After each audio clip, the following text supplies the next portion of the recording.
Hi hello नमस्कार आपण समस्त को गुड मॉर्निंग। आज मु जो मैंने सिटी कर सेकेंड इयर पढ़ुंट से गोटे हेल्पफुल वीडियो नहीं आसी। सेकेंड इयर परीक्षा प्रिपरेशन होगा पूर्व आम प्रथम सेकेंड इयर केतोटी सब्जेक्ट अच्छी जाना क्यों सब्जेक्ट केते मार्क एग्जाम हम से विषय जाना थियोरी केते मार्क प्रैक्टिकल केते मार्क फर्स्ट इयर एग्जाम जहाँ समस्त तो सेकेंड इयर एग्जाम जमी भल मार्क रखी पास करेंगे से समस्ते ट्राए करूँ आउ सेकेंड इयर एग्जाम पूर्वर पढ़ा पूर्व प्रिपेयर होगा पूर्वर आपण मैंने थरे वीडियो माध्यम देखूँ केते मार्क कौन क्यों सब्जेक्ट केते मार्क पड़ो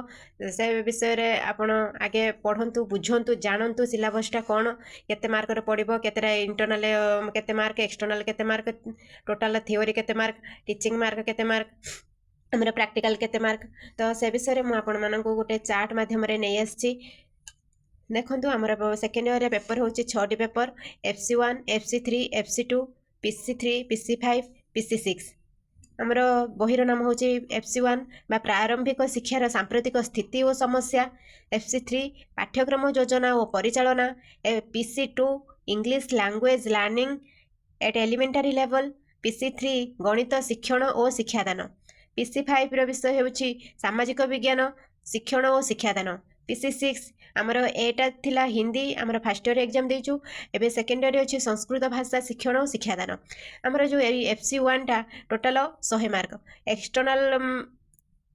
एग्जाम हम 80 मार्क है थियोरी आम थियोरी देबू आ 20 मार्क है इंटरनल बा प्रैक्टिकल FC3 रे सेमती 100 mark total external mark 80 mark आ इंटरनल मार्क 20 मार्क PC2 रे सेमती टोटल मार्क 100 मार्क आम थियोरी लिखबू 80 मार्क रे एग्जाम देबू आ 20 मार्क प्रैक्टिकल PC3 गणित शिक्षण और शिक्षादान रे टोटल 100 mark theory 80 mark practical 20 mark आ समय सबुथि 3 घंटा 100 मार्क बोली 3 घंटा समय किंतु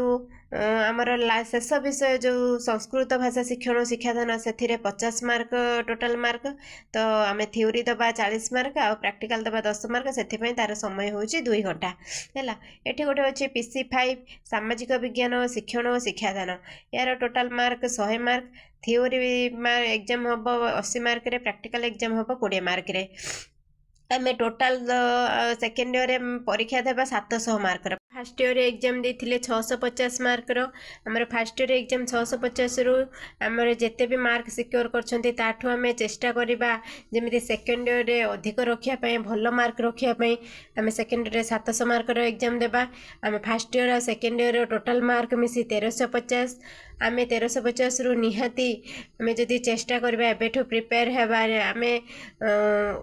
अति बेसी रे आम 1300 रखीदबा अति कम रे आम 1250 ऊपर को निहाती रखा है तो चलतु ट्राए करवा एबेठू प्रिपेयर हेबा टीचिंग रे प्रैक्टिस टीचिंग रे आमर अच्छी मोनोग्रेड अच्छी आम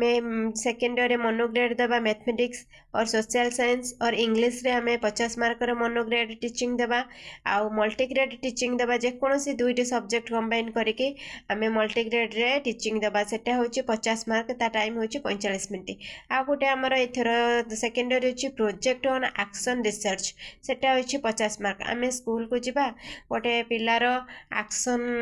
ऊपर रिसर्च करबा से नहीं 50 मार्क तार गोटे रिपोर्ट लिखिकी आम रिपोर्ट देवा रिपोर्ट लिखिकी आम स्कूल सबमिट करवा है तो आमर ये प्रैक्टिकल मार्क हूँ 150 मार्क आमर सेकेंड इयर टीचिंग अच्छी आमर सेकेंड इयर टोटाल टीचिंग होची सबुठ इम्पोर्टाट कथा यहाँ आम टोटाल टीचिंग अच्छी 25टी फर्स्ट इयर आम टीचिंग देथिलु 18टी ये जो 25टी टीचिंग आम सेकेंड इयर देबु से मोनोग्रेड होची 18टी मल्टीग्रेड होची 6टी क्रिटिसिज्म होची 1 टोटाल है 25टी आशा करुँची आपन को वीडियोटी बहुत ही भल लगी थैंक यू।